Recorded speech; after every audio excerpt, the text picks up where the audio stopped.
So you finished a series that you loved, a series that took you years. It changed you as a person, maybe got you through some hard times. Now it's all over. There's no more story to discover. The arcs are complete for better or worse. Was the journey worth it? Absolutely. But you don't know if this hollow feeling will ever go away. What do you do now? Hello, my beautiful, wonderful children. I hope you enjoyed that cold open. It's the first time I've done one of those that I can remember, and it was fun to do. But today we will be talking about post-series depression and how to handle it. A condition that plagues this community. I've had people message me over Discord, Twitter, and Instagram talking about it. I've seen multiple videos of booktubers just saying how melancholy and depressed they feel after finishing an epic or awesome series or book, and I'm here to tell you it's gonna be okay. Post-series depression has been plaguing humanity since the times of ancient Greece. Ever since we've put pen to paper, as soon as someone has finished a work that has resonated with them, changed them as an individual, there's ramifications to that psychologically. You want more, but you're also happy it's over and the ending was satisfying. It's just this odd flooding and mixture of emotions that's so insane to deal with. And I'm going to frame today's video around the idea of finishing The Wheel of Time, an epic 15 if you include the prequel, fantasy series that is enjoyed by millions and millions of people. But this video can be applied to any post-series depression. Just because I'm framing it around The Wheel of Time does not mean you need to click off the video.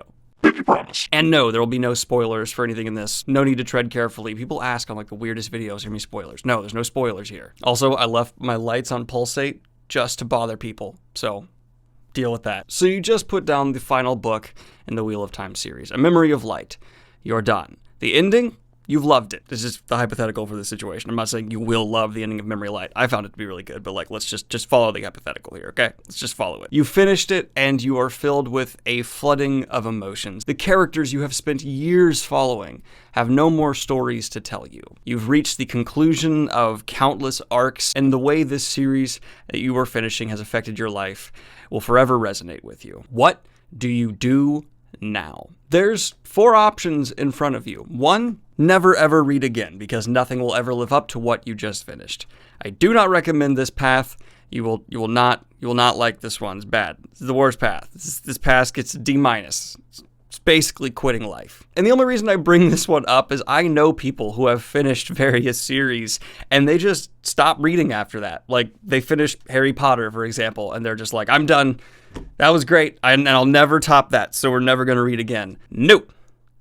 Bad reader. It is very important for you as a human being and a well-educated, learned individual to continue reading in your life. Other things will captivate you. I almost fell into this category, and I can just demonstrably tell you it is not the way to go. What I did do was fall into option 2. Rereads. I read and reread The Wheel of Time for a decade, pretty much. It was the only thing that I would pick up and read and reread and reread again and again. Other books sporadically came in and out, but I just was so hyper-focused on The Wheel of Time. And it's why I'm still having to play catch-up in a lot of ways with parts of the fantasy community, because I didn't branch out. Granted, I have no regrets. It's my favorite fantasy series ever, and I do recommend this option to some extent. Maybe you don't spend a decade reading and rereading the series as the books come out and just not picking up anything else, but rereading can be phenomenal. My father recently finished The Wheel of Time for the first time, and he is immediately rereading it. I don't know what book he's up to at this point, but he's kind of just taking his time more this time round and just redigesting everything with the context of where it ended, picking up a lot more foreshadowing, really enjoying the entire process more as the entire grander picture of the story being told becomes so much clearer. And with many series, this is true. Outside of just the context of this video being Wheel of Time, a lot of series, if you reread them, the whole wider piece of artwork that was crafted for you will actually become a better experience. So I think option 2 here, rereads, is totally okay. The second you put down A Memory of Light, pick up Eye of the World, or hell, pick up New Spring, even if you've read it before, and just recontextualize the series. Enjoy it again. A lot of authors take painstaking efforts to put foreshadowing in that you'll never catch first time through. And I can tell you the second, third, and fourth times that I read The Wheel of Time were the best times that I read The Wheel of Time, because they just enhance the entire experience. I realized the true genius of the crafting Robert Jordan and Brandon Sanderson had done. Option 2, completely valid. Just don't do option 1, guys. Just don't stop reading. I've met people who do that. Now you have option 3, and the one that I think most readers are likely to follow up with, and one that I actually reached out and got help with completing a list of possible options specifically for the Wheel of Time to do. And that's try to find something similar, something inspired by or influencing of the material you just finished. So for the Wheel of Time, if you want to pick up something that influenced it or actually directly offshooted from it, you have a ton of options. If you want to see something that influenced the Wheel of Time, the most glaring and obvious answer would be The Lord of the Rings. Jordan has said on the record he specifically set out to retell The Lord of the Rings with a different context, a reimagining through a more realistic gaze of this is what real people would deal with this situation like. Now, the obvious answer for series influenced by The Wheel of Time is everything Brandon Sanderson, but that wouldn't be useful for me to put that here in this video. Everyone knows that Brandon Sanderson was heavily influenced by Jordan, and his works read similarly. He's just wearing his influences on his sleeve a bit, but Brandon definitely has his own style, and I don't mean that as, oh, hi. But Brandon definitely has his own style, and I'm not trying to critique the guy at all. We have a Pips just behind the curtain. He's just going to chill there for a while. So I wouldn't be helping anyone here to really just say, go read Brandon. I think most people would be like, duh. So here are some recommendations outside of just Brandon for things that might scratch the Wheel of Time itch for you. Also, getting one other thing out of the way real quick, Jordan has written other things, and you can go research those, pick them up yourselves, and obviously they will read in a similar voice because it's the same author. And there's even a book about to come out by Jordan that you could pick up that is being released posthumously, and that's fine. But again, I'm not necessarily counting those. I'm trying to help you broaden your horizons with these recommendations. If you want a recommendation for a grand epic fantasy world on a similar scale to the massive scope of Wheel of Time, something you can spend years and years just picking up more entries and learning about, I think the perfect fit might be R.A. Salvatore's Forgotten Realms. Now, be careful. Forgotten Realms does not have as high consistent quality as The Wheel of Time. There are failed entries here, without a doubt. It's been very hit or miss recently, but the Dark Elf Trilogy especially is one that I think many people would absolutely adore. It's written by R.A. Salvatore and follows debatably his most popular and loved character, Drizzt Do'Urden. Yes, I know there's like a million people who are going to debate in the comments, is it Drizzt or Drizzt or have that on your own time. There's also admirable character work in R.A. Salvatore's work. He really understands relationship dynamics and building and love interests, and he wrote the first fantasy book that ever actually made me like cry. Willing to admit that. I'm a big man, I'm secure in my masculinity, I'll say it.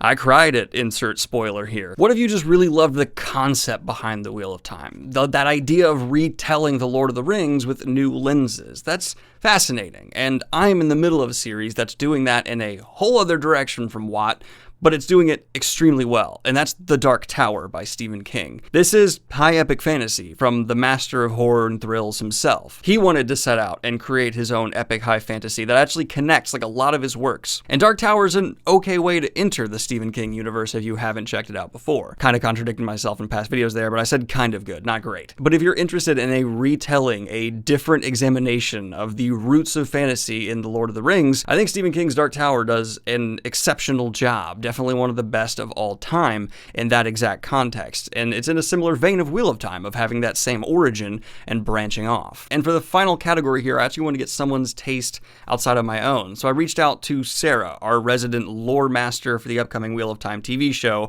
the woman who has read the series probably more than anybody else, for her input on after the Wheel of Time, what else should you pick up? And her pick I was actually really thrilled with, because she picked something that I kind of can't due to my personal tastes, but I still feel is a great answer. And she picked The King Killer Chronicles from Patrick Rothfuss, someone whose works I up to this point have not personally enjoyed that much, but I still appreciate greatly. He is a next level fantasy author in terms of his world crafting and character realizations. No doubt. I'm not going to try and fight that It's just true. And she thinks that's a wonderful step after finishing The Wheel of Time to embark on, a series that's still in the works, and you can join the countless thousands in just waiting for the next one. Thank you, Sarah, for giving me that answer. I really appreciate it. And I think those are really great steps from The Wheel of Time. Let's be honest, you're probably a high epic fantasy fan if you got through those 14 books, whether you like to admit it or not, and all of those series are really wonderful next steps. But getting back to our starting categories here, we've covered 3. Not reading, don't do that. Rereading, which is awesome, and picking up something else that might fill the void in your heart that's left by finishing any amazing fantasy series. And then we have the final option. Taking a break, either from reading or just trying to pick something else up that's completely different to try and either broaden your horizons or put the series in the past quicker, or just try and numb yourself from the immense flood of emotions finishing a series can just fill you with. And this is totally okay. Just don't let it turn into category 1. Stop reading fantasy altogether. It's okay to take a break from reading, a week, a month, what have you. That's all right. Try not to make it slip into a year, or just picking up something else totally out of the wheelhouse. Pick up a history textbook, sci-fi, or if you finish sci-fi, pick up fantasy, or if you picked up both of those and you want something else, a biography is wonderful. There's no real wrong way to go here. And I guess the concluding message of this video, in all honesty, is just don't stop reading. Every option's a good option. Everything's allowed. You can even take a break from reading. Just don't stop. And I bet a lot of people are kind of rolling their eyes at me even bringing that up. Like, Daniel, people don't stop reading. I'm amazed by the amount of people who have told me after high school, they stop reading for personal enjoyment, either because their college classes were always having them read so many things they didn't really enjoy that now they don't really know how to pick up a book they'll love, or they just kind of lost the thrill for reading altogether, or they just read a series they were thrilled with and never really took the leap to the next one. And that's what I fear most for my audience, is that someone will finish Harry Potter, someone will finish Earthsea, someone will finish Lightbringer, and not take the next step to something else. When I think that's so important, it's so crucial, because I made that mistake in a way for a long time, where I would only read The Wheel of Time. I read it again and again and again. It wasn't until I started this channel that I really started to branch out in fantasy. I read other sci-fi, I read other fiction, but fantasy I was ignorant to. Outside of Harry Potter, Lord of the Rings, and a few others, I really wouldn't branch from Wheel of Time in terms of modern fantasy, because I just thought, nope, there's no way it'll be this good. Why would I care? And then you, the commenters, told me years and years ago, no, pick up Brandon Sanderson, you will love him. And since then, it's been Brandon, it's been Brent Weeks, it's been Evan Winter, it's been Stephen King. It's just been hit after hit after hit. And I will admit, nothing has satisfied me like The Wheel of Time has. I have no regrets, because the other option is for me to be sitting here continuing to reread The Wheel of Time. Well, that's definitely enjoyable, and I will reread it again in the future, probably. I wouldn't be as well learned and understanding of the fantasy genre as I am now. I wouldn't have this huge, beautiful bookshelf. Really, just from like the bottom 2 rows down would be my collection, because those were the sci-fi books, those are the older fantasy books I loved and enjoyed. And from there on up is series I've discovered largely off the recommendations from you beautiful bastards